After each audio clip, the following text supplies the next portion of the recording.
Hello tout le monde, on se retrouve pour faire la suite de la vidéo sur l'organisation à la fac, sur comment réussir. Je vous avais dit qu'il était très important de relire systématiquement ses notes le soir même plutôt que de laisser s'accumuler le travail. Et ça c'est vraiment hyper essentiel, ne pas laisser le travail s'accumuler. Je sais qu'à la fac on aurait tendance à vouloir le faire puisqu'il n'y a aucun prof pour vous assister et être derrière vous. Mais ça c'est vraiment quelque chose dont il faut se méfier parce qu'en réalité le travail s'accumule bien plus vite qu'on ne le pense et quand il est temps de le rattraper et que vous avez 4 mois de boulot à rattraper, je peux vous assurer que ça devient mission impossible. Donc voilà, essayez vraiment de faire les choses régulièrement. Si vous le faites régulièrement, vous allez du coup avoir de l'entraînement et quand vous allez arriver à l'examen, les choses vont vous paraître beaucoup plus faciles notamment pour mon expérience à moi en chimie, il y a des formules qu'on est censé connaître. C'est une chose de les connaître, c'est une chose de savoir les appliquer et de savoir utiliser la calculatrice aussi, puisque souvent c'est des calculs un petit peu de monstres. Et si vous n'avez pas l'habitude de faire ces calculs, en fait, vous allez retrouver le jour de l'examen, c'est quasiment certain que vous allez faire une erreur avec votre calculatrice, que vous obtiendrez pas le résultat que vous étiez censé obtenir. Ça va vous faire perdre un temps fou de relire votre calcul pour trouver votre erreur. Parfois même vous n'allez pas y arriver. Donc voilà, c'est important de faire les choses régulièrement, ça vous fait de l'entraînement et c'est ça qui va faire que vous allez réussir ou pas votre examen. L'autre conseil que j'ai envie de vous donner, c'est d'aller systématiquement à tous les TD. Alors je sais que les CM, parfois on a envie de les supprimer, surtout qu'en plus le prof, c'est le matin, il fait froid, c'est sur une diapo que le prof passe, il commande sa diapo, c'est en kikinant, on s'ennuie. Mais le TD, c'est le minimum vital de survie, vraiment, parce que c'est en fait, c'est comme une sorte de des mini exercices, enfin c'est des exercices qui sont du coup des mini sujets d'examen en fait. Donc ce sont toujours des exercices types en fait, qu'il faut savoir faire. Si vous ratez un cours de TD, du coup vous allez rater en fait des exercices types. Et donc forcément quand vous allez arriver le jour de l'examen, et bah tout aussi bien ça va tomber sur un de ces exercices là que du coup vous n'avez pas la correction, que du coup vous ne savez pas faire. Voilà, aussi vous allez du coup partir à la chasse des TD pour récupérer tout ce qui vous manque. Et au départ, autant en L1 les personnes sont un peu sympas et un peu naïves et vous les passent, autant quand on arrive en L2 et en L3, les gens en ont marre d'assister les personnes qui ne sont pas sérieuses et elles ne vous les donneront plus. Donc ça c'est vraiment important de le prendre en compte. Si vous-même faites partie des personnes sérieuses qui est toujours en cours, réservez-vous le droit aussi de dire non, parce qu'il y a beaucoup de personnes qui ne vont pas hésiter à vous demander impunément vos cours alors qu'ils ont passé toute la semaine à s'amuser et à faire la fête le soir. Et après au dernier moment, salut, tu peux me filer les cours s'il te plaît parce que je n'étais pas là. Et bah faut avoir le courage de dire non aussi. Donc voilà, moi je vous conseille vraiment d'aller en cours, d'avoir votre idée, de faire votre travail régulièrement. Vous allez voir que vous allez gagner un temps fou. Au départ vous avez l'impression que vous en perdez parce que vous pourriez ne rien faire le soir quand vous rentrez chez vous. Et au lieu de ça vous allez travailler pendant 1 heure ou 2. Donc vous allez vous dire oh là là, je pourrais ne rien faire, je perds 2 heures de Game of Thrones, de PLL, de ce que vous voulez, le jeu vidéo qui vous plaît, j'en sais rien. Ou vous n'allez pas aller à une soirée qui peut être intéressante. Mais en réalité, ça va vous faire gagner un temps fou pour l'examen et vous allez avoir une bonne note. Et en dehors du fait d'avoir une bonne note, parce que ça c'est cool, mais voilà, surtout vous allez valider vos examens dès la première session. Donc vous allez être en vacances beaucoup plus tôt que tous les autres qui seront en vacances début juillet, vous serez en vacances fin mai. Donc je peux vous assurer qu'un mois de vacances en plus, c'est quand même vachement cool. Aussi, ce qui est dangereux, c'est pour toutes les personnes qui sont un peu scolaires ou qui aiment bien le système scolaire, enfin, parce que ça peut être différent. Mais des personnes qui aiment bien parce que du coup le prof leur dit voilà, faites cet exercice-là et cet exercice-là. Elles rentrent chez elles, elles font leurs exercices. Du coup elles se sentent relaxées parce qu'elles savent qu'elles ont fait ce qu'elles devaient faire et du coup elles se sentent tranquilles de pouvoir aller glandouiller sur YouTube ou d'aller jouer à des jeux vidéo ou de sortir avec des amis ou j'en sais rien, de cuisiner, je sais pas, de faire quelque chose d'autre parce qu'elles ont l'esprit tranquille, elles savent qu'elles ont fait leur travail, qu'elles ont fait leur part du marché quoi. Le problème c'est qu'à la fac le prof va plus être derrière vous pour vous dire ce que vous devez faire.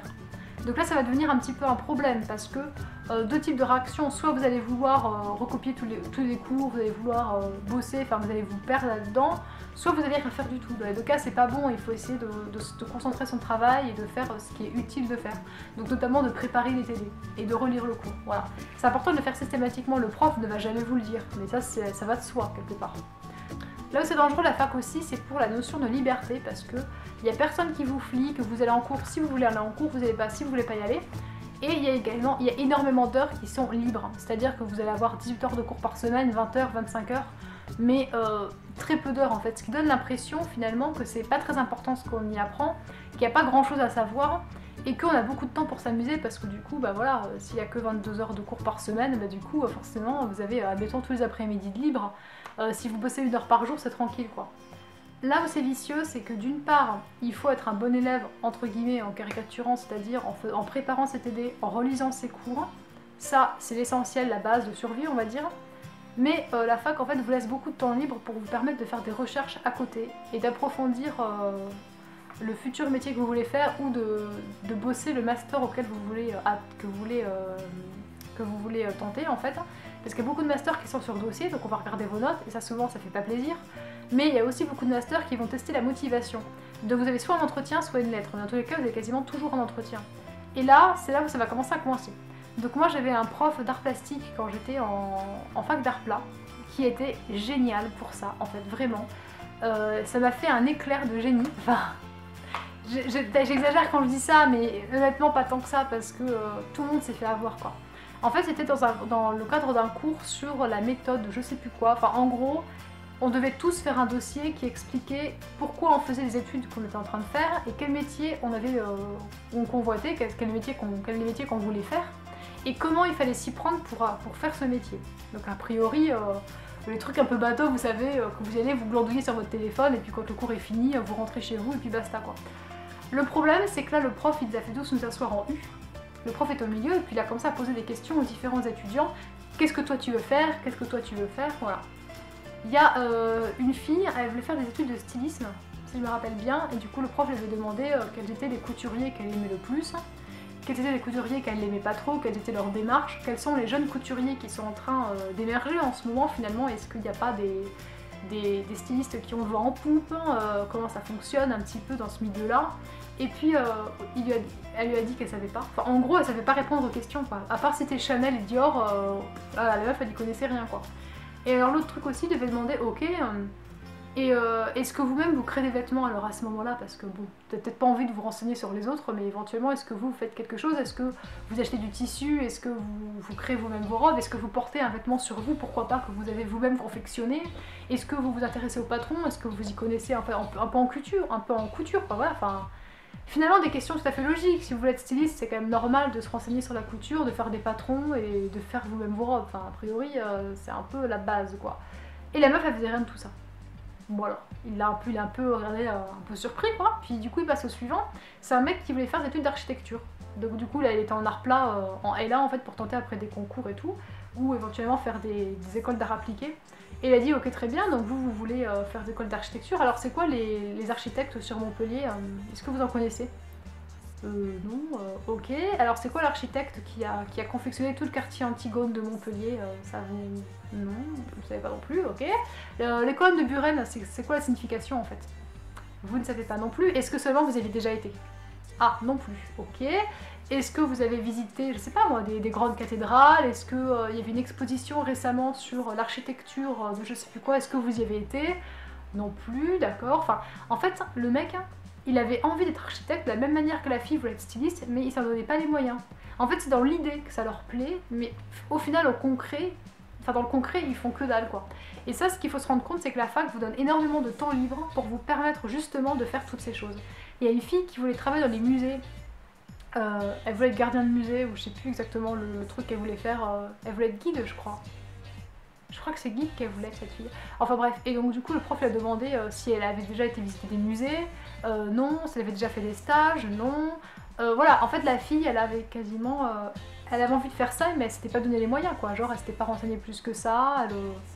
Ça lui plairait, quoi. Voilà. Mais elle s'est pas bougé les fesses, quoi. Donc le prof lui a dit, oui, mais attendez, il y a quand même des musées indépendants... dans Montpellier, qui sont des musées, enfin, c'est pas vraiment des musées, mais disons, c'est des sortes de musées un peu privatifs, où vous pouvez y aller, tenter d'exposer, etc.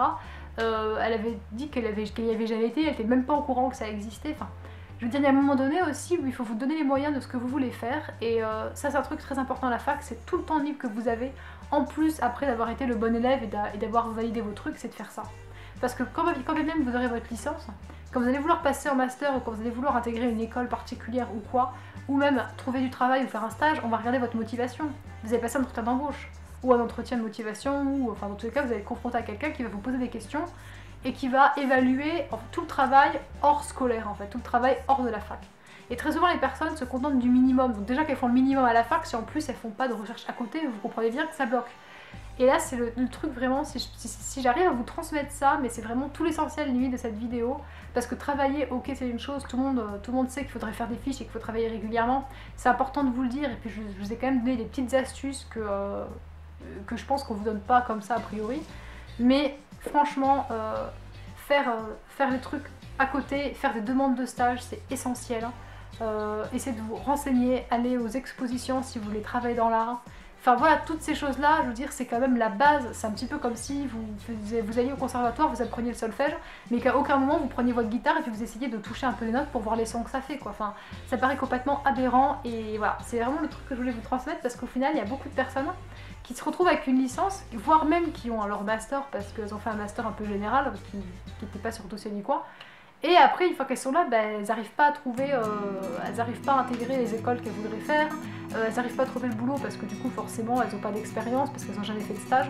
Enfin voilà, ça c'est vraiment essentiel. Donc si jamais j'arrive à vous transmettre ça, alors du coup, je suis contente.